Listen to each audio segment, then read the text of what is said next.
AQShdagi maktabda qonli fojianing oldi olindi. Oklahoma shtati Paulsville shaharchasidagi kattalar maktabi direktori Kirk Moore binoga qo'lida to'pponcha bilan kirib kelgan yosh yigitni zararsizlantirdi.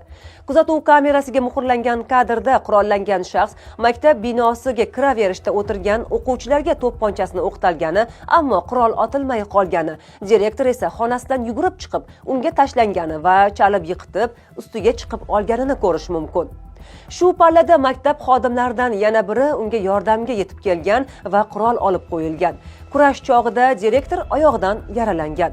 Tergovda aniqlanishicha, maktabga to'pponcha ko'tarib kelgan shaxs 20 yoshli Victor Lee Hawkins bo'lib, u maktabning sobiq o'quvchisi hisoblanadi. Unga nisbatan noqonuniy qurol olib yurish, qotillikka suiqasd hamda qurol bilan tahdid qilish bo'yicha ayblovlar e'lon qilingan.